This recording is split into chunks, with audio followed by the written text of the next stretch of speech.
360 میں امریکی صدارتی انتخابات میں ایشیا اور خاص طور پر جنوبی ایشیا سے تعلق رکھنے والے امریکیوں کا ووٹ کتنا اہم ہے۔ لڑکیوں کے 2020 کے عالمی دن کا سلوگن میری آواز ہمارا مساوی مستقبل، اور آبادی کے لحاظ سے دنیا کے 5ویں بڑے ملک میں فیملی پلاننگ ایک متنازع موضوع کیوں اور کیسے؟ وائس آف امریکہ واشنگٹن سے آپ سب کو خوش آمدید۔ آپ دیکھ رہے ہیں پروگرام ویو 360۔ میں ہوں اسد اللہ خالد۔ امریکہ میں تقریباً 3 ہفتوں بعد ہونے والے صدارتی انتخابات میں امریکن ووٹرز کو نسلی بنیادوں پر 4 بڑے نسلی گروپس میں تقسیم کیا جاتا ہے، یعنی سفید فام، سیاہ فام، لاطینی امریکی اور ایشیائی امریکی۔ اگر ایشین امریکن گروپ پر نظر ڈالی جائے تو یہ بہت متنوع گروہ ہے، کیونکہ اس میں صرف جنوبی ایشیائی ہی نہیں بلکہ مشرق بعید کے ایشین ممالک بھی شامل ہیں، یعنی جاپان، کیوبا، ویتنام اور چین وغیرہ۔ پیو ریسرچ سینٹر کی جانب سے ایک تازہ ترین تحقیق میں ایشین امریکن ووٹرز کے حوالے سے کچھ بہت دلچسپ حقائق کو اجاگر کیا گیا ہے۔ سب سے پہلے تو یہ کہ دیگر گروپس کے مقابلے میں ایشیائی امریکی ووٹرز اعلیٰ تعلیم اور زیادہ آمدن کے اعتبار سے سب سے آگے ہیں، اور ان دونوں کیٹیگریز میں بھارتی امریکی پہلے نمبر پر ہیں۔ انگریزی زبان پر عبور کو دیکھا جائے تو باقی تینوں ووٹر گروپس کے مقابلے میں ایشیائی امریکن گروپ میں یہ صلاحیت سب سے کم، یعنی 71% ہے۔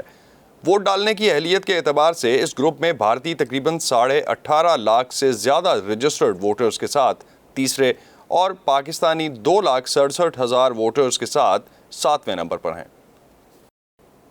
اس الیکشن میں ایشیائی امریکی ووٹرز کے بارے میں مزید جاننے کے لیے وائس آف امریکہ کی فائزہ بخاری نے امریکن یونیورسٹی سے منسلک ڈیوڈ لوبلن سے بات کی۔ آئیے آپ کو دکھاتے ہیں کہ وہ اس حوالے سے کیا کہتے ہیں۔ Asian Americans are the fastest growing segment of eligible voters out of all the major ethnic groups in the US, which makes up around 11 million. اس سال 1 کروڑ 10 لاکھ ایشیائی امریکی ووٹ دینے کے اہل ہیں، جو ووٹ دینے کی اہل آبادی کا تقریباً 5% بنتا ہے۔ ووٹر رجسٹریشن اور الیکشن ٹرن آؤٹ کے اعتبار سے اس گروپ کے کیا اعداد و شمار ہیں اور کیا اہمیت رہی ہے ان کی الیکشن کے نتائج پر؟ Statistically, I think you saw that Asian American voters had a big impact in the آپ نے دیکھا کہ 2018 کے نصف مدتی انتخابات میں ایوان نمائندگان کو ریپبلکن سے ڈیموکریٹ اکثریت میں تبدیل کرنے میں ایشیائی امریکیوں نے اہم کردار ادا کیا۔ یہ بہت دلچسپ ہے کیونکہ تاریخی طور پر ایشیائی امریکی ریپبلکن پارٹی کے حامی رہے ہیں، لیکن اب واضح طور پر تمام تو نہیں لیکن اکثر اب ڈیموکریٹس کے حامی ہیں۔ unanimously Democratic, but heavily Democratic. okay, now let's talk about the Indian and the Pakistani American voters. چلیے اب ہم امریکی نژاد بھارتی اور پاکستانی ووٹروں کی بات کرتے ہیں۔ امریکی سیاست میں کیا آپ ان کی دلچسپی اور متحرک شمولیت دیکھتے ہیں؟ یہاں اپنی آبادی کے تناسب سے کیا وہ امریکی سیاسی میدان میں نمایاں نظر آتے ہیں؟ I would say increasingly so, and we see people from South Asia running for political office and winning it. There have been both. ان کی شمولیت بڑھ رہی ہے۔ ہم جنوبی ایشیائی نژاد افراد کو سیاسی پوزیشنز کے لیے الیکشن میں حصہ لیتے اور جیتتے ہوئے دیکھ رہے ہیں۔ ہم جنوبی ایشیائی افراد کو نہ صرف سیاست میں حصہ لیتے بلکہ جیتتے ہوئے بھی دیکھ رہے ہیں۔ ریاستی سطح پر امریکی قانون ساز اداروں کے لیے بھارتی اور پاکستانی نژاد دونوں طرح کے امریکی کامیاب ہوئے ہیں، لیکن امریکی قانون ساز اسمبلیوں میں ابھی تک صرف بھارتی نژاد ہی پہنچنے میں کامیاب ہوئے ہیں۔ امریکی انتخابات کے دوران پیسے، توجہ اور وقت کا عطیہ دینے کے اعتبار سے جنوبی ایشیائی افراد کافی متحرک ہیں۔ پاکستانی اور بھارتی دونوں گروپ اکثر ڈیموکریٹس کو ووٹ دیتے آئے ہیں۔ پاکستانی امریکیوں کو ایک الگ گروپ کے طور پر دیکھنا کچھ مشکل ہے، لیکن یہ کہا جا سکتا ہے کہ بطور امریکی مسلمان وہ واضح طور پر ڈیموکریٹس کو ووٹ دیتے ہیں۔ That Muslim Americans vote heavily Democratic. Okay, so which issues do you think? اچھا، تو آپ کے خیال میں جنوبی ایشیائی ووٹرز کن ایشوز کی بنیاد پر ووٹ ڈالتے ہیں؟ It sort of depends on the voters. اس کا انحصار ووٹرز پر ہے۔ ایک نسلی گروپ کے ووٹر بھی سب ایک ایشو پر یا ایک ہی امیدوار کو ووٹ نہیں ڈالتے۔ مختلف وجوہات انہیں اس پر مائل کرتی ہیں۔ مثلاً قدامت پسند مسلمان جو اسقاط حمل کے مخالف ہیں، زیادہ امکان ہے وہ ریپبلکن پارٹی کو ووٹ دیں، اور لبرل خیالات کے حامل ڈیموکریٹ پارٹی کو۔ بھارتی نژاد امریکی ووٹر جو خود کو قومیت پرست سمجھتے ہیں، وہ جو ٹرمپ اور مودی کی امریکہ ریلی میں شریک ہوئے، شاید وہ ریپبلکنز کو ووٹ دیں۔ ایک اور اہم پہلو یہ ہے کہ یہاں رہنے والے جنوبی ایشیائی افراد بھارتی یا پاکستانی سیاست کی بجائے امریکی مسائل میں زیادہ دلچسپی لیتے ہیں. And also, many people who are here are much more focused, frankly, on American politics than Indian or Pakistani politics. And so they're driven by those concerns. Do you think that both parties, the Democrats and the Republicans, their campaigns... تو کیا آپ سمجھتے ہیں کہ اس سال کے election کی سیاسی مہم کے دوران دونوں جماعتوں نے پاکستانی اور انڈین ووٹروں کو مائل کرنے کی کوئی خاص کوششیں کی ہیں؟ I think they're targeting any voters. میرے خیال میں دونوں جماعتیں صرف سوئنگ ریاستوں میں ہی ایشیائی ووٹرز پر خصوصی توجہ دے رہی ہیں جہاں سے زیادہ ووٹس لے کر ہی وہ الیکشن جیت پائیں گے. امریکہ کے صدارتی انتخابات کی دوڑ میں شامل امیدواروں کی مقبولیت جانچنے کے لیے کیے جانے والے حالیہ قومی جائزوں میں اگرچہ صدر ڈونلڈ ٹرمپ کی مقبولیت میں کچھ کمی دیکھنے میں آئی ہے، لیکن نئے تجارتی معاہدوں اور زراعت کے شعبے میں بڑے پیمانے پر دی جانے والی سرکاری امداد کی وجہ سے امریکہ کے دیہی علاقوں میں ان کی مقبولیت برقرار ہے. لیکن اس بار کے الیکشنز میں ووٹ ڈالتے ہوئے زیادہ تر کسانوں کے ذہنوں پر شاید کورونا کی وبا، انہیں ملنے والی امداد اور تجارت جیسے مسائل ہوں گے.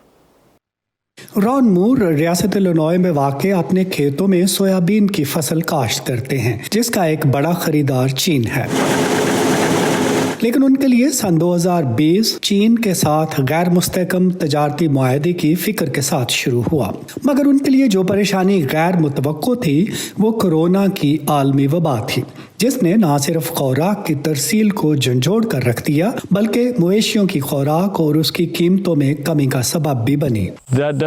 وبا سے اس اناج کی مانگ میں کمی آ گئی جو ان مویشیوں کی خوراک کا ذریعہ تھی. امریکی محکمہ زراعت کی رپورٹوں کے مطابق وبا سے چین کی جانب سے خریداری میں مزید کمی آنے سے پہلے ہی تجارتی تنازع کے سبب سویابین کی قیمتیں سن 2014 اور 2019 کے درمیان 35% گر گئی تھیں. It was a double whammy, so to speak.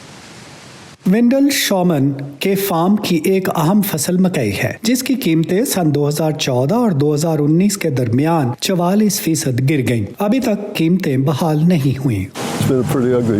قیمتوں کے لحاظ سے یہ سال کافی برا رہا. میری توقع سے بہت کم منافع ہوا ہے.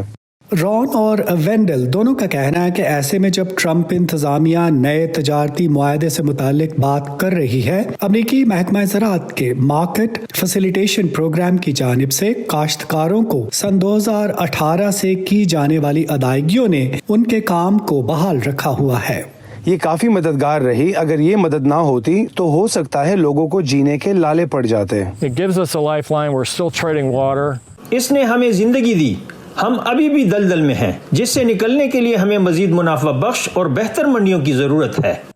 امریکی محکمہ زراعت نے وبا کی وجہ سے خوراک کی فراہمی پر ہونے والے اثرات سے نمٹنے کے لیے رواں سال کے آغاز پر $19 ارب کے امدادی پیکج کا اعلان کیا تھا. پھر ستمبر میں $14 ارب کے ایک زرعی پیکج کا اعلان کیا گیا. الینوائے فارم بیورو کے نیشنل لیجسلیٹو کے ڈائریکٹر ایڈم نیلسن کا کہنا ہے کہ سن 2016 کے بعد سے حکومت کی طرف سے دی جانے والی تقریباً $100 ارب کی امداد کا مثبت اثر پڑا ہے.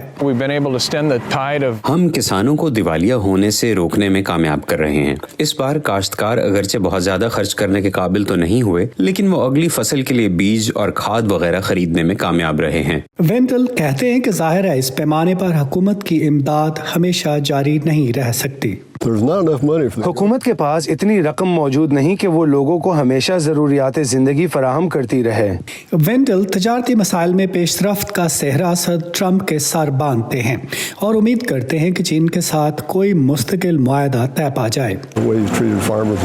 جس طرح صدر ٹرمپ نے ہم کسانوں کو زندگی کی دوڑ میں شامل رکھا اس کی امید نہیں تھی. نیو یارک شہر سے تعلق رکھنے اور زراعت سے تقریباً ناآشنا شخص سے اس کی کم ہی امید تھی، لیکن انہوں نے زراعت کی ترقی کے لیے جو کچھ کیا وہ بہت اچھا ہے. مجھے اگرچہ بعض اوقات ان کا طرز گفتگو پسند نہیں آتا جسے انہیں بہتر کرنے کی ضرورت ہے. یہی وجہ ہے کہ ڈیموکریٹک صدارتی امیدوار جو بائیڈن کا اس معاملے میں دونوں جماعتوں میں تعاون کا پیغام وینڈل شومن کو متاثر کرتا ہے. آپ کو سمجھوتا کرنا پڑتا ہے اور مل جل کر آگے بڑھنا ہوتا ہے. دیہات میں رہنے والے امریکیوں کے بارے میں ستمبر کے آخر میں کیے جانے والے ایک جائزے میں کسانوں میں صدر ٹرمپ کو جو بائیڈن پر 17